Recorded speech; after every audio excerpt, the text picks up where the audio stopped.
Seja bem-vindo, seja bem-vinda à Semana da Dislexia. Nós faremos lives no stop, a live sobre a conscientização da dislexia no Brasil e no mundo. Seja muito bem-vindo. Nós estamos muito felizes neste momento, um momento tão especial de troca, de conexão, de aprendizado. E durante toda essa semana, do dia 6 ao dia 10 de outubro, nós traremos convidados especiais, convidados brasileiros e internacionais.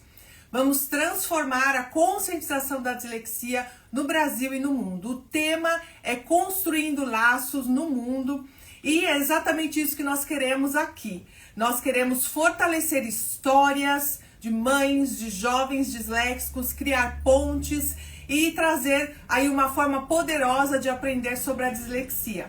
Então prepare o seu café, marque os amigos e vem com a gente nessa maratona de lives, inspiração e inclusão. Vou chamar a Mônica, porque ela vai participar com a gente, a Mônica dos Sábios Disléxicos, e logo após a gente chama a doutora Loredana Borelli. Vamos lá?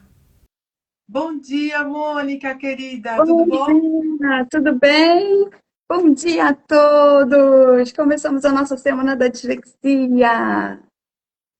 Buongiorno. Buongiorno. Buongiorno! Buongiorno. Allora, faccio le presentazioni.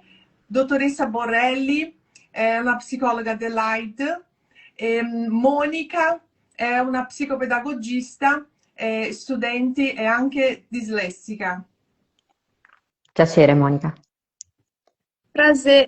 Esqueci como fala prazer italiano, mas muito prazer, Piacere. doutora. Que honra! Como é, Carol? Piacere. Piacere. Uma honra ter a senhora aqui com a gente. È un onore avere lei qua con noi.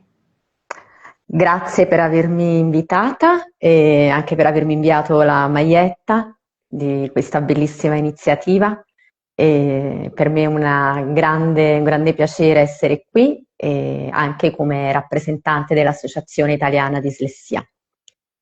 A doutora falou que obrigada Mônica, obrigada ao grupo Mães do Brasil, Dislexia e o Instituto ABCD que mandou a malheta, né, enviou para a gente aqui da Itália, e eu mandei também para a doutora Borelli, e ela está representando também a Associação Italiana de Dislexia.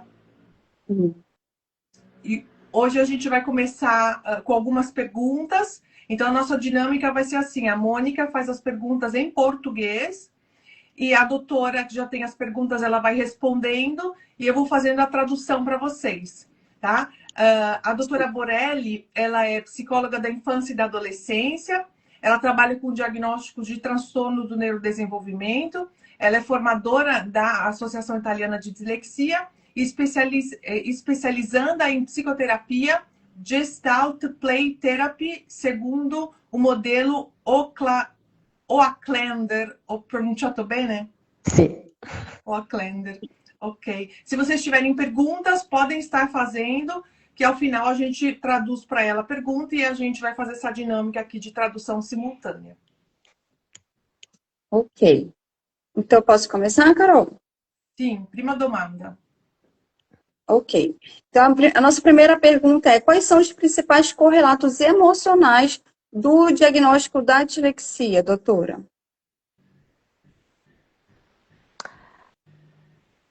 Dunque, nel corso degli anni molte ricerche hanno indagato i fattori emotivi che possono incidere sulla direzione di sviluppo di un individuo e quindi andare a creare delle situazioni di disagio, disadattamento o sofferenza psicologica nelle persone con DSA. Então, durante os anos, as pesquisas procuraram entender, né, o porquê o deságio é o não conseguir entrar, né, dentro desse mundo emotivo, não conseguir se encaixar, né? O que o disléxico normalmente passa. I disturbi dell'apprendimento, oltre che tra loro, si presentano frequentemente associati a disturbi emotivi e comportamentali e sono considerati un fattore di rischio per un futuro disagio psicologico. O transtorno de aprendizagem é um transtorno que traz transtorno psicológico muito profundo e ele está na faixa de risco. Então, inclusive até mesmo, né, o DSM-5 fala sobre isso. Então, é importante que a gente fale sobre isso.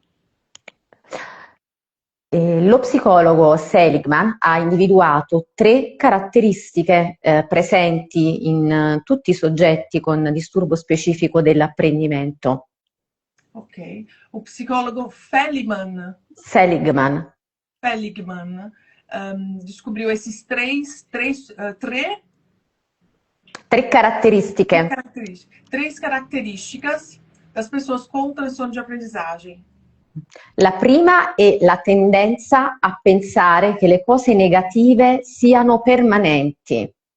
A primeira é pensar que as coisas negativas, elas são para sempre, elas são permanentes. Quindi io non sono bravo a scuola e non lo sarò mai. Então eu não sou bom na escola e eu nunca vou ser bom. La seconda è la tendenza a generalizzare la negatività.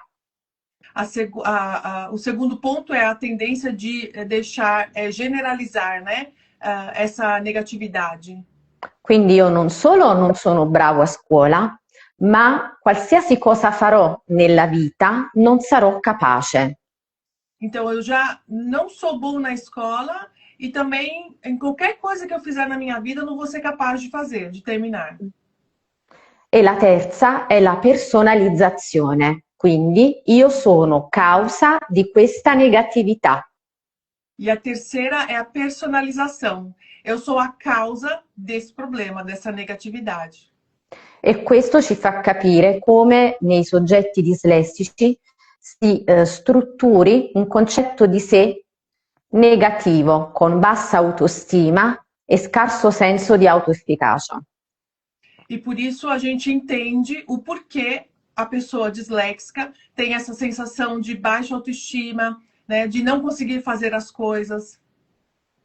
Altro elemento fondamentale è la frustrazione, quindi la sensazione che provo quando non riesco a fare le cose come tutti gli altri. Uma outra coisa que acontece é a frustração, não conseguir fazer como as outras pessoas conseguem. E la frustrazione genera aggressività. E a frustração gera agressividade. E quindi a volte possiamo vedere bambini o adolescenti con reazioni esplosive di rabbia o implosive di chiusura. Então, às vezes a gente vê, né, crianças, jovens com aquela explosão, né, de sentimentos ou até mesmo fechamento, ser fechado, ficar, não falar, né? Si fechar in si mesmo. E l'ultimo aspetto da considerare è sicuramente l'ansia. E o último tema è a ansiedade. Ansia che si manifesta soprattutto come ansia da prestazione, quindi soprattutto in ambito scolastico. Ansiedade que si manifesta como quando você tem que fazer uma coisa, só que você não consegue, então aquele fazer tem um termo específico, peraí que eu não lembro, não me recordo o termo específico. Prestazionale, non so, prestazione. L'ansia della prestazione é quando você tenta fazer uma coisa e você não consegue porque a ansiedade te tomou e você não terminou aquilo. E você não vai conseguir terminar aquilo, porque você está tomado pela ansiedade. Esatto. E, doutora, como é que eles mudam de acordo com a idade e quais são os efeitos do diagnóstico tardio? E gli aspetti emotivi legati alla diagnosi di dislessia sicuramente cambiano anche in base all'età. Com particolare attenzione alla diagnosi tardiva. Os aspectos emotivos nas pessoas com transtorno de aprendizagem mudam conforme a idade, principalmente quem tem o diagnóstico tardio? La diagnosi tardiva in genere arriva dopo un lungo periodo di sofferenza scolastica e personale. O diagnóstico tardio, ele chega depois de uma longa caminhada de sofridão, sofridão se diz no português? Sofrimento. De sofrimento, de problemas, de traumas que passaram no período escolar. E quindi se da una parte dà una risposta finalmente alle tante domande che un ragazzo o la famiglia si è posta negli anni, então, por um lado, finalmente se tem a resposta, né? E traz à luz do qual era o problema durante todos esses anos. dall'altra diventa più difficile da accettare. E do outro lado, é mais difícil de aceitar. La diagnosi tardiva è una diagnosi che arriva in genere durante l'adolescenza. O diagnóstico tardio, ele chega normalmente no período da adolescência. In cui essere uguali al gruppo conta di più rispetto alla scoperta della propria dislessia. No qual ser igual ao grupo, ser igual aos seus pares, conta mais do que o diagnóstico da dislexia. E quindi i ragazzi adolescenti che scoprono di essere dislessici tendono a preferire dei comportamenti diciamo di abbandono scolastico o di screditare la scuola piuttosto che dire io sono dislessico. Então, normalmente, o adolescente ele prefere abandonar a escola ou dizer que a escola não ajuda ele, em vez de dizer que ele tem dislexia e a classe acabar ficando sabendo ou a escola ficar sabendo. È più importante essere uguali al gruppo che comunicare la propria difficoltà. É mais importante ser igual ao grupo do que comunicar a própria dificuldade. E questo comporta difficoltà relazionali, tratti aggressivi, isolamento sociale e oppositività. E isso traz, né, uma agressividade, isso traz um comportamento opositor, né, isso traz uma raiva interna. E a volte la diagnosi tardiva si accompagna, si presenta insieme con una diagnosi di disturbo d'ansia generalizzato. Ok. Normalmente, quando vem um diagnóstico tardio, vem também junto com um distúrbio de ansiedade generalizado. Con somatizzazioni, quindi mal di testa, mal di stomaco, una tendenza a portare sul corpo quello che non si riesce a comunicare. Ok. E normalmente acaba vindo com dor de cabeça, dor de barriga, porque ele não consegue comunicar, ele não quer externar o que ele está sentindo. Infine, è stato dimostrato che l'ansia ha un effetto diretto sul meccanismo della memoria di lavoro. E para a gente terminar, foi demonstrado que tem uma conexão direta com a memória de trabalho, toda essa situação. Quindi, se ci mettiamo nei panni di un ragazzo adolescente dislessico che va a scuola, inizia a pensare io non sono in grado, ho ansia, non sono in grado, quest'ansia ha un effetto sulla memoria di lavoro e la prestazione veramente va male. Ok. Então, se um jovem, um adolescente, está no ensino médio, ele chega na escola e começa a falar, eu não vou conseguir, eu não consigo, eu não vou superar isso, eu não vou conseguir terminar a escola, é claro que a parte final E ha un effetto sulla memoria di lavoro e realmente la prestazione va male. Ok. Ele vai falar, não vou conseguir, e isso tem uma correlação com a memória de trabalho. E é claro que o resultado não vem, acaba indo tudo mal, realmente. E questo implica un ulteriore abbassamento dell'autostima. E isso acaba tendo uma ulterior autoestima abaixada, não. Uma autoestima, me ajuda aí, Mônica. Diminuída. Diminuída. Questo si chiama circolo vizioso dell'ansia. Isso se chama círculo vicioso da ansiedade. Dottoressa, abbiamo qua una mamma che ha scritto Suelle Moraes. Questo succede col mio nipote. Lui si chiude, si isola, ha l'ansia, è stato bocciato a scuola. Ha cambiato città, ha cambiato paese, è andato in Italia e la situazione ha peggiorato. Aia. Questo dipende, ovviamente, le realtà dipendono dalle persone anche, quindi a volte è anche un discorso legato a chi incontriamo lungo la nostra strada. Sim. Viu, Suelen? A doutora falou que esse percurso é importante você encontrar a pessoa certa.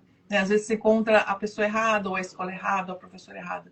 Então, vê quem vocês estão encontrando e depois eu passo a Associação Italiana de Dislexia da sua cidade, tá? Depois você me fala onde você tá. Il suo nipote ha 18 anni, è grande. È grande, beh, allora sarebbe importante in questi casi, come in tutti i casi in cui c'è sofferenza emotiva, affiancare il percorso di riabilitazione a un percorso di psicoterapia. Perfeito. Então, a indicação da doutora Suelen é que você fale com o seu neto, além do percurso, né, escolar, um percurso também de psicoterapia. Perfeito. Grazie, dottoressa. Prego.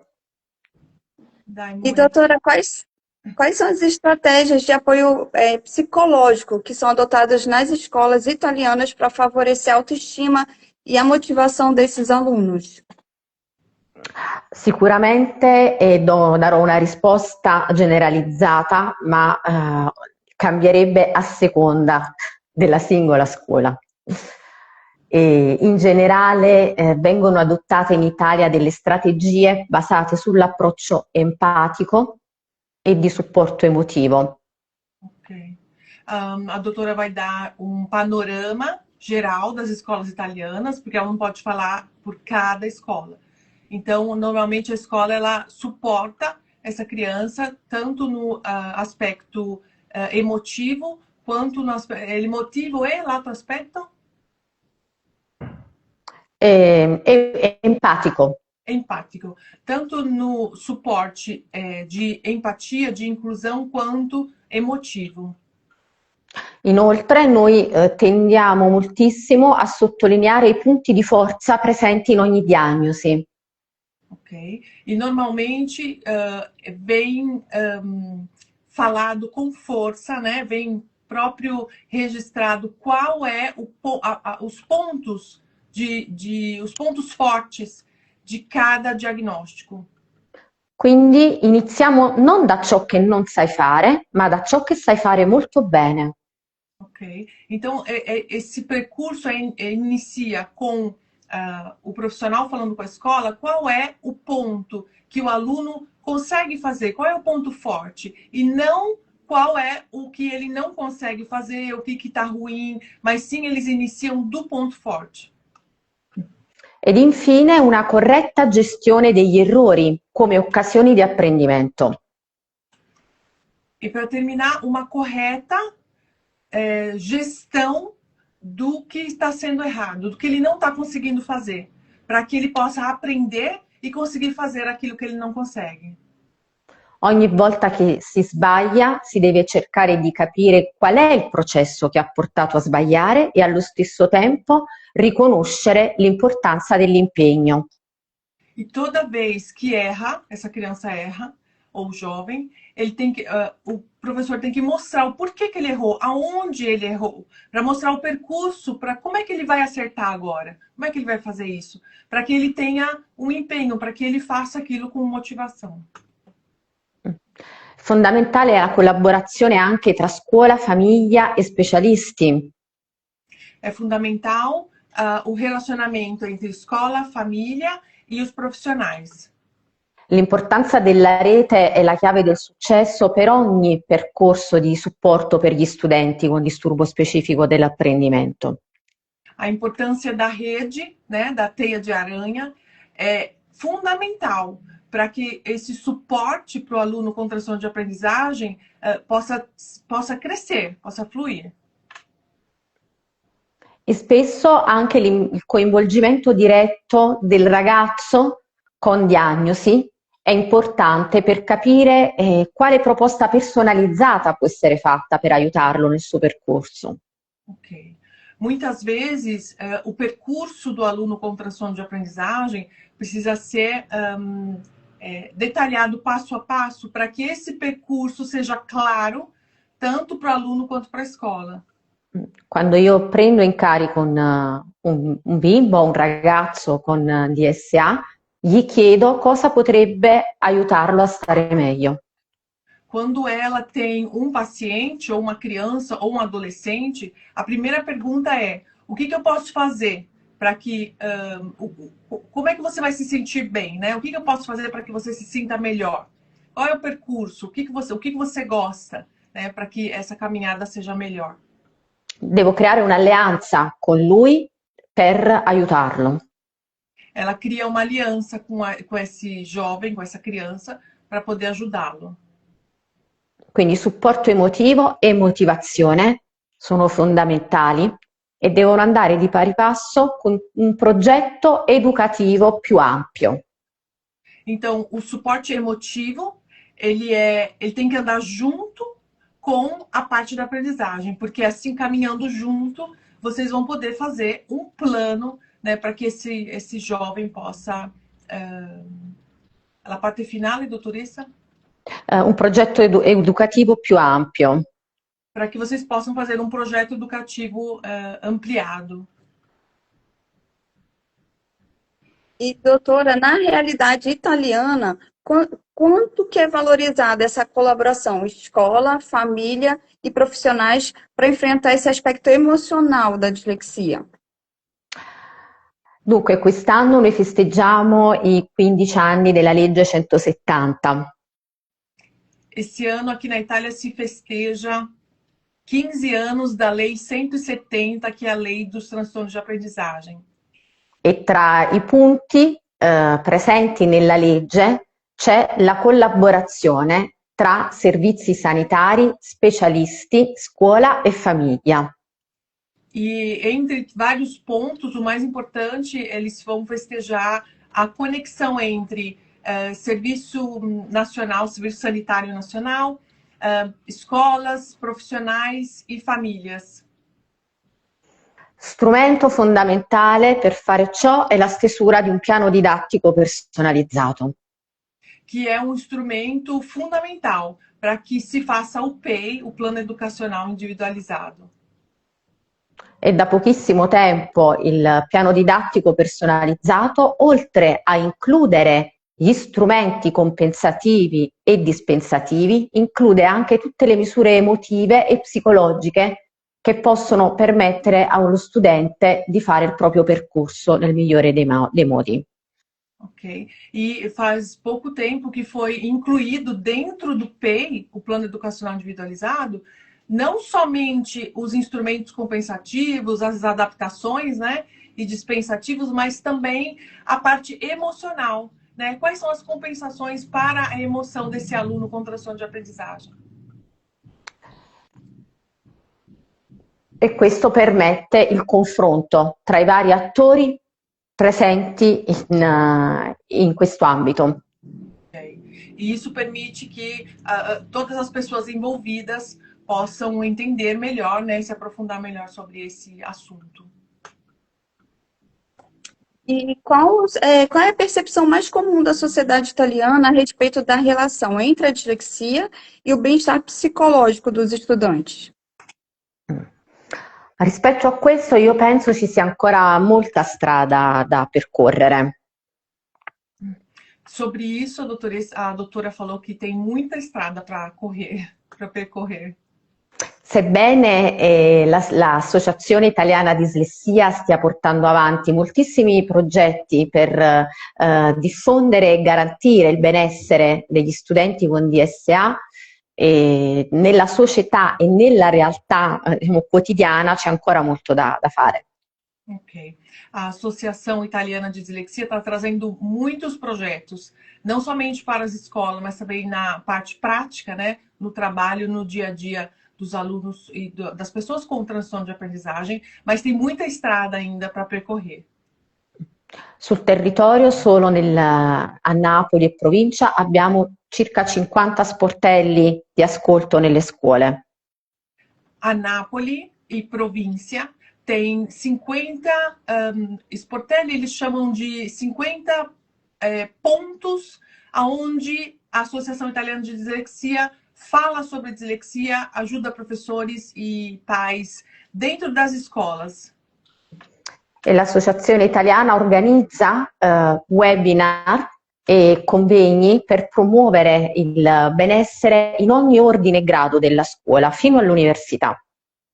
E a Associação Italiana de Dislexia, eles promovem webinar, convênios, congressos, para que todos possam entender sobre a dislexia, né? E não só no âmbito escolar, ensino fundamental 1, 2, escola média, mas até a faculdade. La percezione del benessere passa necessariamente attraverso la formazione. A percepção do bem-estar, ela passa quando você aprende, quando você entende o que é. E attraverso l'informazione. E através da informação também. Quindi se parliamo di benessere dobbiamo parlare di una società e di una scuola che conoscono ciò di cui si sta parlando. Então, se a gente fala de bem-estar, a gente precisa entender do que a gente está falando, né? Qual é o tema. A Napoli abbiamo anche un progetto che si chiama Discutiamone e viene proposto all'interno delle scuole di ogni ordine e grado.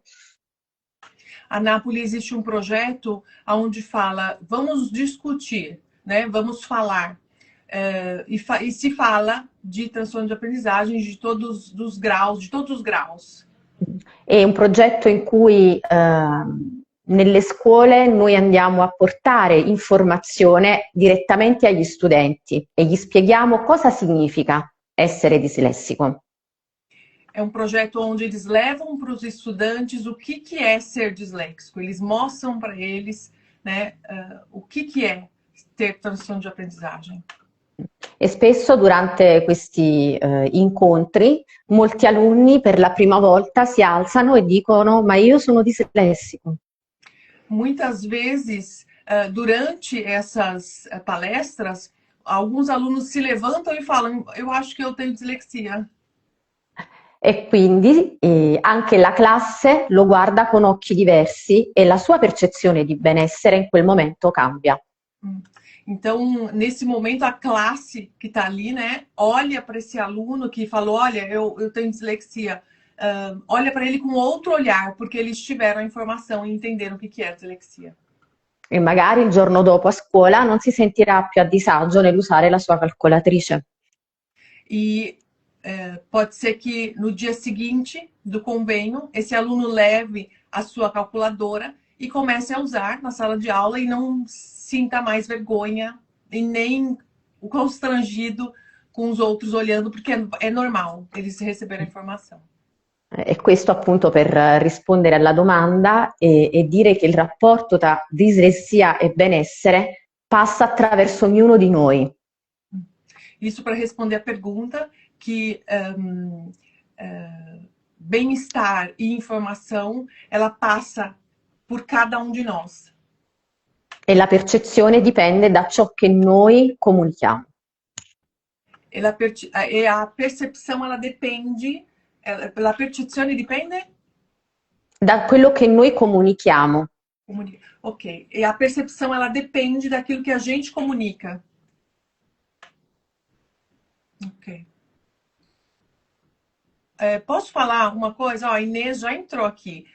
Dottoressa, la Inês dell'Associazione Brasiliana ha scritto una cosa molto carina. Ha scritto: che bella opportunità conoscere la dislessia nel mondo. Complimenti. Tra poco entrerà Inês. Ricambio perché è un'occasione unica anche per me, anche per noi come portavoce del nostro gruppo. e le azioni sinergiche sono quelle che portano a dei risultati. É vero. Ela falou que pediu para recambiar, né? Para recambiar, não, é italiano. Para levar para você, Inês, aí a emoção dela também, porque essa sinergia, né, de troca é o que leva avante, como a gente falou, né, sobre a consciência da dislexia, é o que leva avante essas informações. Se permetti l'ultima cosa che vorrei dire, perché insomma, ci tengo particolarmente rispetto all'intervento di oggi, riguarda la consapevolezza e la comunicazione della diagnosi. Sim. A doutora queria aproveitar e dizer uma coisa muito importante que para ela, ela está no coração dela, é a informação do diagnóstico, né? Como falar esse diagnóstico. Spesso noi professionisti non comunichiamo e non spieghiamo bene la diagnosi. Muitas vezes os profissionais não explicam bem o diagnóstico. E invece è importante spiegarla non solo ai genitori, ma anche direttamente al bambino o al ragazzo o all'adulto con disturbo dell'apprendimento. E é muito importante falar não só para os pais, mas também para a criança, o jovem ou o adulto que recebeu o diagnóstico de transtorno de aprendizagem. E questo vale soprattutto per i bambini. Isso vale sobretudo para as crianças, né? Perché così, se io spiego, posso lavorare con lui per ottenere dei risultati. Porque assim, se ela explica bem, ela pode trabalhar com ele para obter bons resultados. È importante la differenza, posso lavorare con lui e non è lui che lavora. É importante essa diferença, porque ela pode trabalhar com ele, mas não é ele que trabalha. Il concetto di alleanza, di squadra, è fondamentale. O conceito de aliança, né, de time, é fundamental. E so che non era un intervento che tenevo insomma a condividere, perché mi capita di incontrare bimbi che fanno terapia e non sanno perché. Perfeito. Ela queria muito compartilhar, porque às vezes ela encontra crianças que fazem terapia e não sabem o porquê que elas fazem. Então é importante explicar, né, para esse aluno. E vi ringrazio per avermi insomma dato la possibilità di portare il mio contributo oggi. E ela agradece pela possibilidade de vir aqui e trazer essas informações. In verità noi che ringraziamo a lei, perché io dico sempre qua, l'Italia sta anni luce avanti il Brasile, sono tante informazioni, sono tanti materiali, sono tanti libri. Cioè io quando entro nel sito di Ericsson, cioè voglio comprare tutto, voglio portare tutto in Brasile, e avete cambiato la mia vita, la vita dei miei figli, e poter condividere questo con i brasiliani per me è un onore. E poi lei è stata speciale perché lei che mi diceva leggi questo libro, fai questo corso, vai là, vieni qua, e allora ci tenevo molto che lei venisse qua. La ringrazio, la stima è reciproca. Grazie. Eu falei que ela foi muito importante nesse percurso, né? Porque ela levou as informações, me falou, olha, faz esse curso, faz aquele curso, lê esse livro. Então é importante você ter um profissional de confiança, né? E ela foi esse profissional. Então eu quero agradecer. E quem tiver perguntas para a doutora Borelli, pode deixar depois no nosso direct, na Mônica, no Sábios Disléxicos, ou na doutora, pode clicando aqui, ó, você começa a seguir a doutora Borelli. Ho spiegato che cliccando qua sopra loro possono cominciare a seguire lei. Sì, grazie.